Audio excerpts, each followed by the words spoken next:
hatua.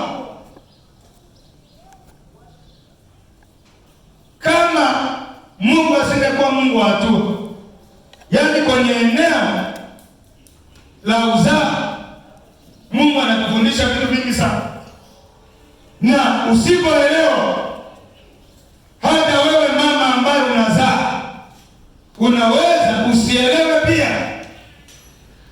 Bwana asifiwe. Kwa sababu ukifuatilia namna ambavyo ukuaji wa mwanadamu kuanzia akiwa mbegu kwenye tumbo la uzazi la mama, anavyokuwa mpaka anakuja kuzaliwa, ni kitu cha ajabu. Na akisha kuwa hata baki vile vile. Kuna hatua, ataanza kuzaliwa, anakuwa na macho lakini haoni. Zinapita wiki kadhaa, mtoto anaanza kupokea nuru kutoka kwenye macho, anaanza kutazama, anaanza hatua nyingine ya kwanza kuelewa, hii ni harufu ya mama yangu. Haleluya! Kama sivyo, mtoto angeweza kubebwa na mama yeyote na asipate shida, lakini akija kibebwa na mama mwingine, lazima huyo mtoto atalia sana. Bwana asifiwe. Hatua za ukuaji. Hivyo na sisi tunapokuwa mbele za Mungu, tunapokuwa tunahitaji kumiliki kutoka kwa Bwana, kuna hatua ambazo lazima zionekane. Kwanza, katika ufahamu wako. Ufahamu wako umekuwa kiasi gani ili uweze kuzipokea hizo miliki unazozidai kwa Bwana? Jambo la pili, ufahamu wako unaelewaje habari za utii kwenye mambo ya Mungu? Haleluya.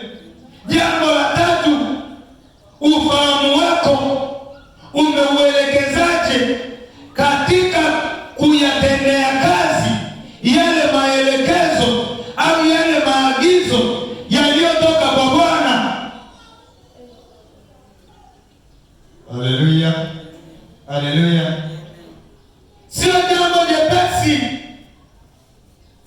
Mungu kukuambia utarejeshewa, ni hatua ya kwanza, lakini unatakiwa ujiulize, nitarejeshewaje? Kurejeshewa ni pamoja na maelekezo ambayo unapewa na watumishi wa Mungu,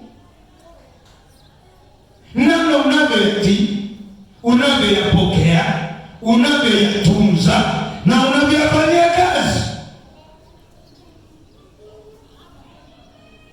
Kitabu cha Kumbukumbu la Torati sura ya 28.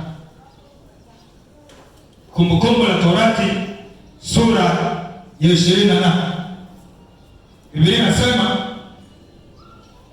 itakuwa utakapoisikia sauti ya Bwana Mungu wako kwa bidii.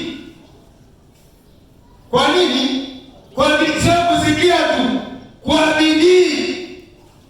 Ukisha kusikia kwa bidii, ukaelewa ni Mungu amesema, jambo linalofuata kutunza hicho ulichoambiwa, hiyo sauti uliyosikia, hilo neno la kinabii ulilolipokea kutoka kwenye madhabahu, kutoka kwenye kinywa cha mtumishi wa Bwana, kulitunza.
utakuwa unaona ni jambo la kawaida.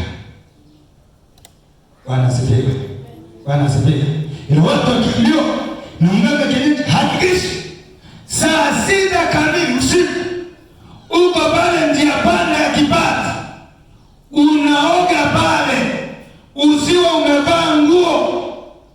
Atakuwa tayari kuhakikisha analinda saa, analinda muda, anakimbilia pale ili asiharibu masharti ya mganga, akabishana na baraka feki za mganga ambazo zinatoka kwa baba yao Shetani.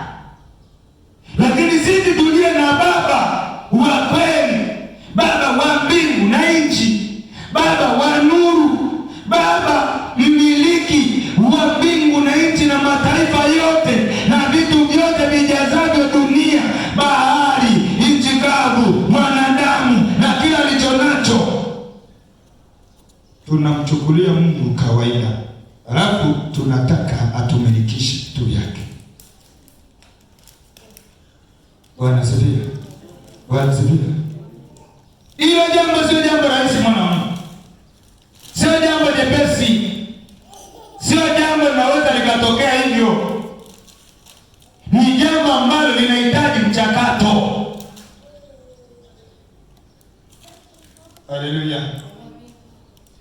Jambo ambalo linahitaji nini? Mchakato.